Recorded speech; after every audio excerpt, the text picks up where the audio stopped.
From the UNC School of Journalism and Mass Communication, covering Carolina in HD, this is Carolina Week. Can you imagine living in dark, cramped quarters for 23 hours a day with only 1 hour outdoors? Good evening, I'm Elizabeth Tew. And I'm Kristen Lee. Thanks for joining us. Imagine spending almost every waking moment inside a concrete box the size of a small closet for 29 years. It happened to one man. Reporter Ben Smart spoke to him, and he's live outside Central Prison in Raleigh. Kristen, an estimated 95% of inmates eventually make their way back into society. For this reason, Public Safety Deputy Commissioner Tim Moose says it's the function of prison not only to punish inmates, but also to rehabilitate them. One man says his time in solitary confinement was not rehabilitative. It was nothing short of torture.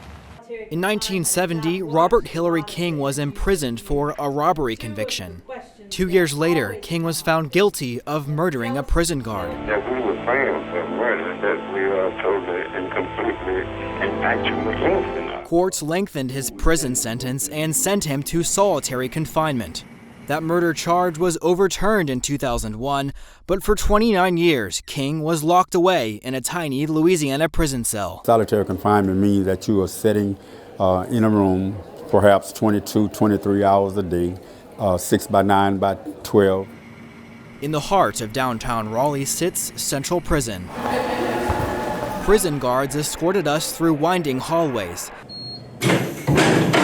and 6 automatic metal doors. Finally, we reached what guards call restrictive housing, solitary confinement cells. Prison authorities send inmates here to punish them, to protect them, or to maintain prison order. I'm here inside a restricted housing cell. There's not much room to walk around, so I'm seated here on the bed. There's a metal toilet, a metal sink, a mirror, a cupboard for their items. Some inmates spend up to 23 hours a day in a cell like this one. No one in, no one out. Guards tell us they transfer food and mail through a locked trap door. According to the latest 2015 data, in North Carolina, almost 3,500 inmates are currently in solitary confinement, about 10% of the entire prison population. Of those inmates, 38 are in the highest security, HCON, which means they're inside that cell 24 hours a day, leaving only for medical and dental appointments. Prisoners call this the hole. Stop Torture Now coordinator Christina Cowger says this treatment doesn't help prisoners work through their problems. Solitary confinement is unquestionably torture, and it's torture of the rawest kind and of the cruelest kind because it strips prisoners of their humanity. For Robert King, the negative effects didn't take 29 years. He says one body part was damaged in just 6 months. My eyes, I had moved in a cell where I couldn't see no more than 6 feet in front of me, and what happened is my eyes became acclimated to that short distance. King is now a free man and lives in Austin, Texas. He says his life's mission is to campaign against the abuses of the criminal justice system. But for thousands of other prisoners, time in solitary confinement continues. They tell me, well, why aren't you crazy? I let them know, wait, I didn't tell you I wasn't crazy. But I don't think nobody can live through that 29 years in solitary confinement and be sane. The fact that it doesn't appear that I'm impacted, I'm greatly impacted by it. In Chapel Hill, I'm Ben Smart reporting. 40 hours per week. Kristen Lee joins us now live in the studio to tell us why some people find that number troubling. Susanna, that type of time commitment has people wondering if it's possible for college athletes to keep their grades up as full-time students. This week, we're looking at the NCAA's 20-hour rule, which some people say is riddled with loopholes. UNC junior Houston Summers is the incoming student body president, a full-time student, and a member of the track and field team. Yeah, it definitely is a full-time job. It's a job, he says, comes with a lot of pressure. Former sports marketing executive Sonny Vaccaro says for some student athletes, the balance isn't manageable. Somewhere you're going to get mixed up whether you got to go to a science class or you got to lift weights. He's not alone. A coalition of professors fighting for what it calls athletes' rights says the NCAA needs to consider some adjustments to its rulebook. If you see an injustice, going back to John Kennedy, you have an obligation to speak out and to work to correct those social injustices that are in place. Attorney Bob Orr is representing 2 former UNC student athletes in a lawsuit against UNC and the NCAA. There are so many loopholes in the 20-hour requirement that it's like a piece of Swiss cheese. In the lawsuit, Rashonda McCants and Devin Ramsey argue that UNC advisors guided them to fraudulent classes to help relieve academic pressure. According to the lawsuit, loopholes in the 20-hour rule allowed this to happen. Everybody knows that they spend 40 to 60 hours a week, not 20. According to the NCAA website, the 20-hour rule limits the time students spend on athletics to 20 hours per week in season and 8 hours per week during the off-season. But there are activities that don't count toward the limit, such as travel to and from competitions and training or meetings initiated by students rather than coaches. The NCAA conducted a study in 2011 asking student athletes how much time they spend on athletics. Athletes of revenue-generating sports such as football and basketball responded with between 39 and 43 hours per week. That amount of time has some wondering why athletes can't enroll in a lighter academic load. Why do college athletes have to be full-time students? They can't possibly get their degree in the period of time that they're telling you can get the degree. It's impossible. Southall says the one-size-fits-all model of the current NCAA rulebook is flawed, and the coalition wants the NC2A to consider the needs of individual athletes. Summers says there are support systems in place at UNC to help athletes with time management. Susanna, we reached out to the NCAA for comment about the 20-hour rule, but we haven't gotten a response. On this campus, there's the ongoing investigation into the mysterious death of fraternity brother David Shannon and recent questions about whether the Interfraternity Council enforces its own rules about alcohol.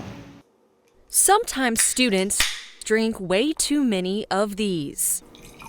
Me and my close brothers, would get blackout or vomit from activities we were forced to do. That's just one reason Michael walked out of his fraternity for good. There are a lot of practices that I just found important, and I didn't want to contribute to the organization anymore. Michael, whose name and voice we've changed, was a member of an IFC fraternity for a number of years and says the partying became too much. They were literally handing out bottles of cheap champagne to everyone who was walking in the door. Especially because it was against the rules. We kept an off-the-books account. A secret slush fund, as Michael called it, which he says the frat used to buy alcohol and illegal drugs for parties. It's sort of a compulsory thing. That you have to pay into this extra fund. Basic measures had to be taken in order for the IFC not to find out. 24 fraternities are under the governance of the Interfraternity Council, or IFC, a board made up of fraternity members. They write their own policies and are the only body that can enforce them. Peter Diaz is the president of the IFC. Purchasing alcohol, a fraternity purchasing alcohol is not illegal. That's the thing. Well, it just violates your policy. It violates it if they're providing it common source. Actually, they can't buy it at all. The policy states no member can coordinate the purchase of alcohol for members or guests, so no slush funds.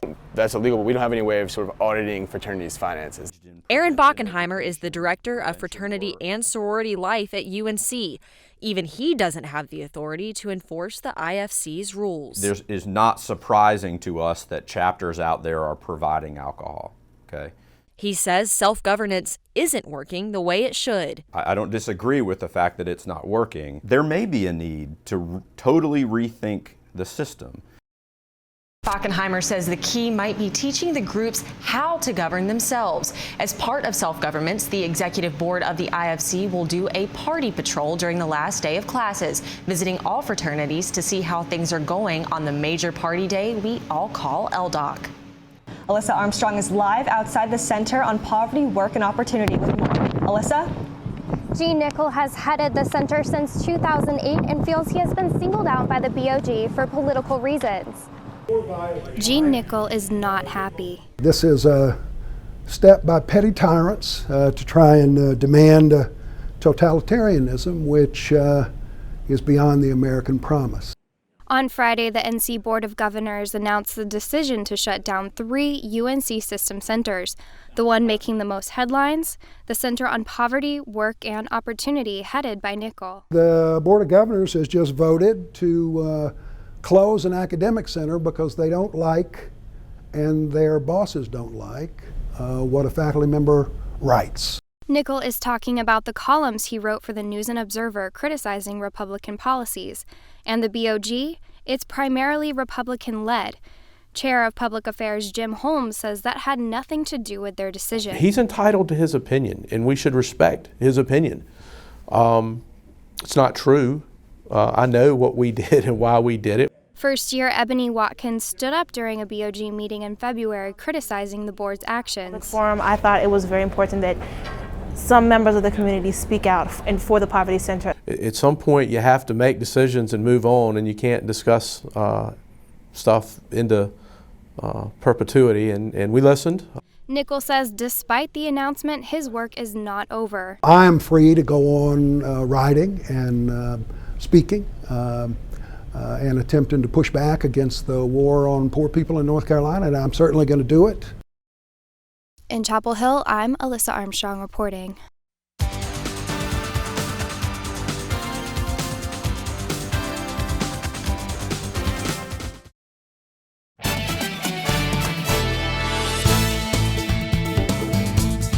Some students say Saunders Hall stands for more than prominent figure. It stands for white supremacy, and they want to see a change. Reporter Sarah Rutherford has the story. Charity Lackey is a sophomore organizer for the Real Silent Sam movement. She says she's shocked UNC hasn't changed the name of the building behind her, Saunders Hall. It's unfathomable to me. It's like you're saying that we welcome this type of behavior on our campus, and the fact that the building is still named after him is saying we still welcome this attitude. She's talking about William L. Saunders, a prominent leader in the state and also a chief organizer of the Ku Klux Klan just after the Civil War. That's why they're calling on the Board of Trustees to change the name of Saunders to Hurston Hall, after poet Zora Neale Hurston, the first black student to attend UNC. Not everyone agrees. Senior class vice president Alexis White. It's not the building in and of itself. It's the reality that minorities don't feel seen, their experiences don't feel validated, and they don't feel like they matter at this university. Faced with a similar decision, Duke changed the name of Aycock Dorm to East Residence Hall last year. The Board of Trustees will meet in March to discuss renaming, or what's being called contextualizing, Saunders Hall. Until then, Lackey promises more of this. UNC calls for Hurston Hall! UNC calls for Hurston Hall! There will be things happening that we're going to keep reminding people that Saunders Hall should no longer exist on this campus. In Chapel Hill, I'm Sarah Rutherford reporting. The Board of Trustees report on Saunders will come almost a year after members first met with students. The BOT says it needs to find the time to find a comprehensive solution, which will also include the Confederate statue Silent Sam. Senate President Pro Tempore Bill Berger is proposing a bill that would allow magistrates and registers of deeds to exempt themselves from performing all marriages, at least for 6 months. Opponents believe this is a direct attack on gay marriage. CB Cotton has more. December 27th, 2013, the day that Scott Revis and Randy Barber said, "I do." Where did they get married? In New York City. For Scott and Randy, the chance to get married was more than a legalization of their partnership. It was important to me to show my family that he's that important to me, that I want to spend my life with him. Same-sex marriage became legal in North Carolina last October, but that new bill could be an obstacle for couples like Scott and Randy to get married. If passed, magistrates and registers of deeds could exempt themselves from performing certain marriages that go against their religious beliefs. For Scott, it's discrimination. They are supposed to uphold the Constitution in their position, so for them to say no, they're not going to marry us, that's discrimination. Chris Skro is executive director of Equality NC. He says the bill is about the duties of state employees. This is about people who are employed at the expense of taxpayers to commit to doing all of their jobs and to not being able to select the pieces of their job that they will or will not do. I went to the General Assembly where the bill is now stalled in committee. While there has been much opposition to the bill, proponents are saying that the bill would comply with North Carolina marriage laws as well as protect the religious freedom of magistrates and register of deeds. a viewpoint held by Administrative Vice Chair of UNC College Republicans, Will Ryerson. Any member of government should have their same First Amendment rights as a private citizen would in preserving their freedom of association and their freedom of religion. Barbara Fetters is a clinical associate professor at the School of Law. She says the bill has far-reaching implications. And so you could have people who decide they don't want to marry interracial couples, or they don't want to marry people who've been divorced, or they don't want to marry interfaith couples. And for Scott and Randy, they want everyone to know they are citizens too, deserving the same rights and privileges. We're just like anybody else. There's nothing odd or strange about us. We're just people. In Chapel Hill and Raleigh, I'm CB Cotton reporting. If the bill goes forward in the General Assembly, the Chief District Court judge would be responsible for performing the marriages that the magistrates or registers of deeds excused themselves from. When was the last time you put a quarter in a jukebox? I'm assuming for many of you it wasn't recent. A local startup in Durham has created a way to put a mobile jukebox in the palm of your hand with a twist. Alexis Simmons reports. Out with the jukeboxes and in with a new mobile app, CrowdTunes. It's redefining the music scene in the Triangle area and beyond. With the old jukeboxes and even the current ones, you pay $1, your song goes into a queue, and you wait, and you wait, and you wait. Brandon Magsamen is the CEO and co-founder of CrowdTunes with an auction-style platform, making it a game where you can control that wait. Let's just say I put 1 credit on Blank Space by Taylor Swift. And then I come in and I say, no, I really want to hear Take Me to Church by Hozier, right? And then I bid 2 credits. So now Magsamen has 2 credits and I only have 1. That's going to move his song on the playlist above mine. Owner of Goodfellows Bar in Chapel Hill, Steve Woodham sees potential. Well, the biggest thing I'm excited about is saving money with CrowdTunes. And it'll make it so we won't have to kick out quite so much to have a DJ every night. CrowdTunes works on iPads and displays throughout the bar show the song bids. Venues pay a deposit and a $50 fee per month. If patrons buy more credits than the fee, the venue makes money. 4 people sitting at a booth are going to go, I want to hear this, and go, no, I want to hear that. And you actually get bid to have your song played first, too. Magsamen shares a workplace with multiple startups at American Underground in Durham. He says he and his team are in the right place to expand the app. In Durham, I'm Alexis Simmons reporting. According to the Council of Entrepreneurial Development, last year 226 North Carolina entrepreneurial companies raised more than $622 million in funding for startups. CrowdTunes got its start through this funding.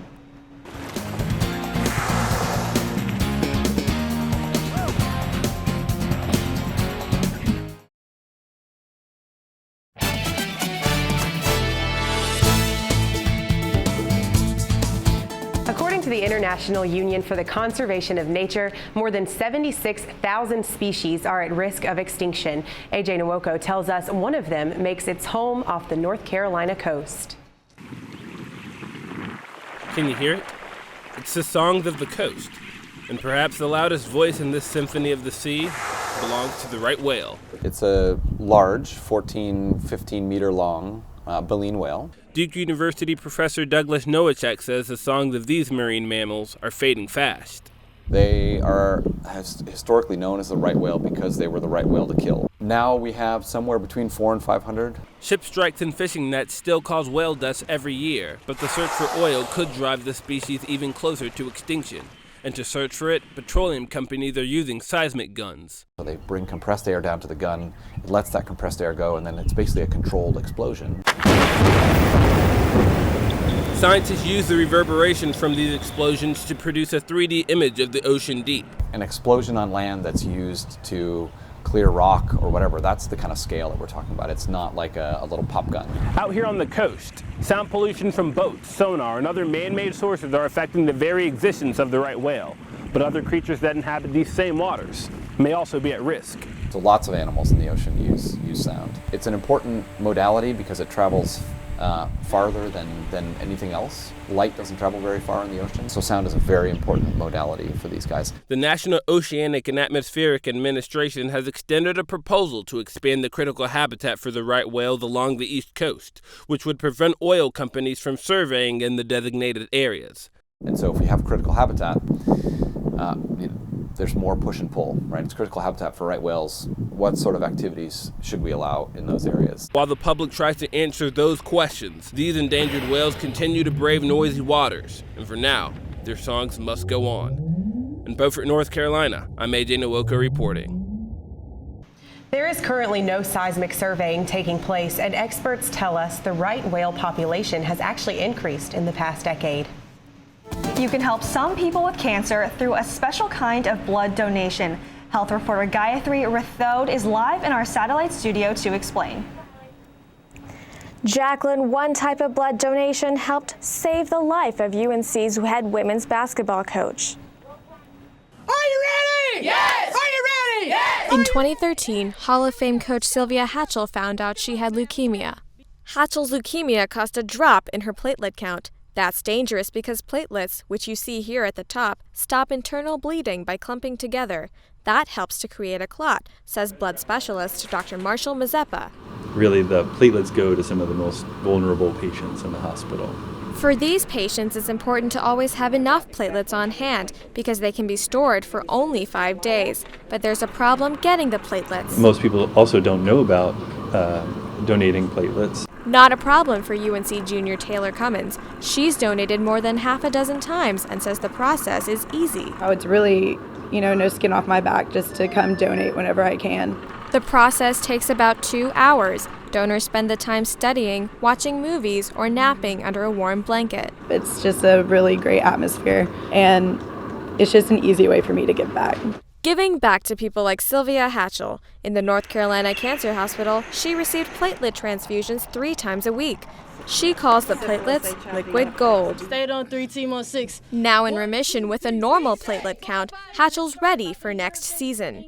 In Chapel Hill, I'm Gayatri Rathod reporting. And if you want to donate platelets, you can sign up with the UNC Blood Donation Center. You can find that link on our website, carolinaweek.org. A recent study reveals that nearly 1 in 10 high school seniors used synthetic marijuana last year. Michael McGinnis is live in our satellite studio with more. Kristen, that makes synthetic marijuana the second drug of choice among that demographic. These drugs come with unpredictable and oftentimes dangerous results. The internet is filled with them. Videos like these showing teens experiencing the negative effects of synthetic marijuana. The drug is sold online and in stores under names like Spice and K2. Manufacturers use colorful packaging and even cartoon characters to entice customers. Despite the innocent appearance, the effects can be deadly. Dr. Rebecca Williams works at the UNC Center for Health Promotion and Disease Prevention. She says synthetic marijuana comes with a long list of potential health problems. There's hallucinations, psychosis, seizures, convulsions, nausea, paranoia, panic attacks, vomiting, agitation, blurred vision, tremors, kidney damage, brain damage, heart attacks, and high blood pressure. According to a recent study by the NYU Center for Drug Use and HIV Research, synthetic marijuana caused 28,000 hospital visits in 2011, 11,561 overdoses between 2009 and 2012, and has been known to cause death in some situations. Mike Meaner is a drug recognition expert with the Chapel Hill Police Department. He says he's seen the effects of these drugs firsthand. Dealt with a vehicle accident on that before, and the person didn't even realize they were in a car crash. The problem hasn't gone unnoticed by lawmakers. Synthetic marijuana was outlawed in North Carolina in 2013 and nationally in 2012. But manufacturers are able to continue production simply by tweaking the chemicals they use. In Chapel Hill, I'm Michael McGinnis reporting. Lawmakers in North Carolina are currently working on a bill that would outlaw these substances regardless of tweaks to chemical composition.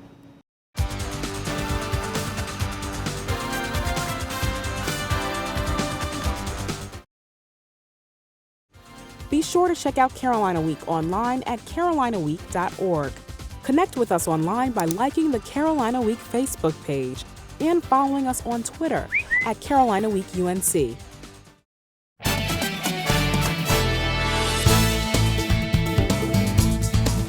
If you thought ancient armor went out of style in the 1600s with knights and princesses, think again. One Salisbury man is bringing it back, one suit of armor at a time. The flame of a torch. The sound of a hammer on metal. and the sweat on his brow. Luther Sowers is an unconventional artist, a self-described 22-year-old mind and a 74-year-old body. And he makes armor. Everybody asks why, because it's not necessarily something that's in great demand. It takes me back to perhaps an earlier imaginary time that it developed in childhood. The process is complex. You make the main basic plate first, and you make it to fit the body, and then you make the additional plates to fit the main plate. I took measurements off of whoever was going to be wearing it, and I cut out a paper pattern. And the designs aren't just for decoration. When I put that little crease down the middle of the shoulder, it adds strength, it adds design. Sowers learned the most important thing is to listen to the music. When working, I have to listen, that if I'm hammering metal on metal, you hear a nice ring sound, a ding, ding, ding, ding. If I hear bonk, bonk, bonk, bonk, the metal is giving, ding, ding, ding, it's against the anvil, and it's not going to give. And he's a tough critic. I'm a critic from hell. He wouldn't be carrying the long battle-axe spear. But he finds satisfaction in the pieces he makes. And as long as he can hammer and shape metal, this is something he'll be doing for a very long time. Now, the armor that Sowers makes is actually native to North Carolina. It's colonial as opposed to medieval. Wow, it's really interesting. I was really interested to see this different sounds and how those talk to him as he's clinking away with all of the armor. Did you get to try any on? I did not try any on, only because it's so big and heavy and it would swallow me whole, basically. So we didn't. Well, that does it for this edition of Carolina Week. Thanks for watching, everyone. Good night.